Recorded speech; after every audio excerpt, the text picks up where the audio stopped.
The treaty chamber aboard the Diluvian flagship hummed with tension thick enough to cut with a plasma blade. Lisa stood at the crystalline altar, her violet skin shimmering under the bioluminescent panels. Her neural crest flared in what her people recognized as barely contained fury. Across from her stood Corey, a human, of all things wearing the simple gray uniform of Earth's diplomatic corps. "This is madness," she whispered in Galactic Standard, her voice modulated through the translator implant at her throat.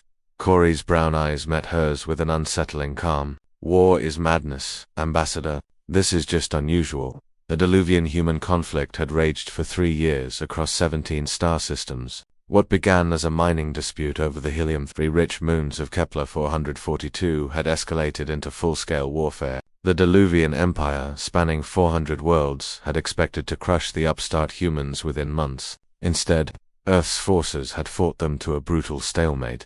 The terms of the armistice were unprecedented.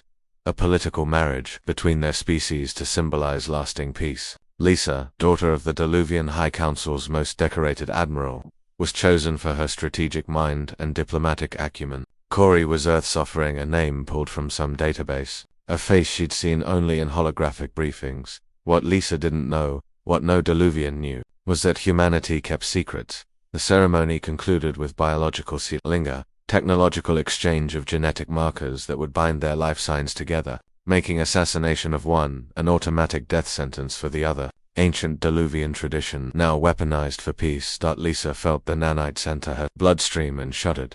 3 months into their political marriage, Lisa had learned to tolerate Corey's presence aboard their shared diplomatic vessel, the Harmony's Promise. He was quiet, disturbingly so for a human. He spent hours in the ship's training bay, moving through combat forms she didn't recognize. He ate alone. He never touched her beyond what protocol demanded. "You're afraid of me," she said one evening, finding him in the observation deck, staring at the stars. "No," he replied simply. "Then what are you?" He turned, and for the first time, she saw something flicker behind his eyes, something vast and cold, hopeful. Before she could press further, alarms shrieked through the ship. The Krell Dominion, opportunistic scavengers who'd waited for both empires to weaken each other, had launched a surprise invasion. 17 Diluvian colonies were under siege. The fragile peace was about to shatter. The War Council was chaos. Diluvian admirals argued over fleet deployments while human representatives urged caution. The Krell had brought their full might, 3,000 warships, planet crackers, and genetic plague weapons.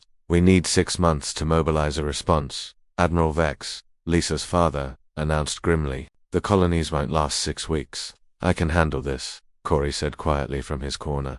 The room fell silent. Lisa felt her neural crest flatten in embarrassment. "Corey, this isn't, I can handle this," he repeated, louder. He stood, and something in his posture changed. The quiet diplomat vanished, replaced by something else entirely. "Give me a shuttle. 48 hours. I'll end this one, human." Vex's laugh was bitter. "You're brave, son, but I'm not brave." Corey's voice had gone flat, mechanical. "I'm necessary."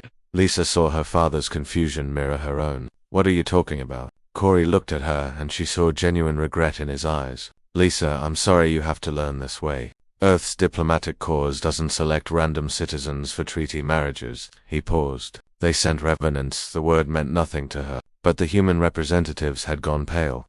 "Corey," no one whispered. The Accords allowed for this contingency. External threat to both signatories." He turned to Admiral Vex. "The shuttle now, and I'll need access to my deployment kit." Lisa insisted on accompanying him. Their life bond gave her that right, though she immediately regretted it when she saw what emerged from the diplomatic vessel's secure vault.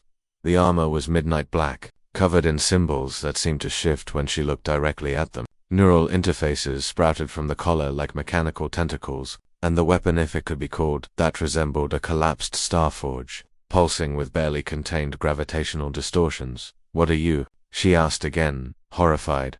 Corey began the interfacing sequence, and the armor flowed over him like living metal. "During the first century of human space exploration, we encountered something in the dark between stars, an entity, a weapon, a curse." His voice was already changing, becoming layered, inhuman. "It offered humanity a gift, the ability to end wars permanently. The price was that we could never use it against each other, only external threats." "You're describing mythology. I'm describing the reason Earth fought you to a stalemate instead of obliterating you." The helmet sealed over his face, We wanted peace, Lisa. Real peace. But when something threatens that peace, the shuttle dropped from faster than light into the Krell-occupied Diluvian system of Tharsis Prime. Below, the colony burned. Above, Krell warships darkened the stars. Lisa watched from the shuttle's cockpit as the Revenant deployed. What happened next would be spoken of in whispers for generations. He fell like a dark star toward the Krell flagship. Point defense systems opened fire, thousands of rounds per second. They passed through him as if he were a ghost. He landed on the hull, and space itself seemed to scream dart. The gravitational weapon activated. Lisa watched, numb with awe and terror, as Corey extended his hand and the flagship folded. Not crushed along dimensions she couldn't perceive until its 1,000-meter length became a sphere of compressed matter no larger than her fist. Then he released it, and the gravity well detonated, taking 17 more Krell ships with it.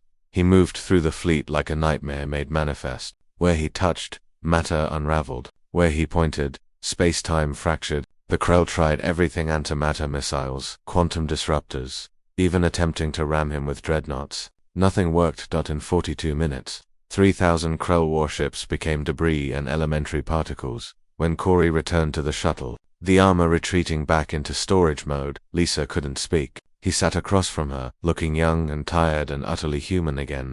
"This is why we wanted peace," he said quietly. "Why we accepted the marriage clause. Why we've been so careful." He met her eyes. "We're not conquerors, Lisa. We're just very, very good at ending things when we have to be. Your people fought us for 3 years and survived. That took courage. We respected the Krell." He shook his head. They didn't understand restraint. Lisa's neural crest trembled. She'd married this man to end a war. Now she understood that the war had ended not because of diplomacy, but because humanity had chosen mercy. "What happens now?" she whispered. Corey managed a small, sad smile. "Now we prove that peace was the right choice. Together."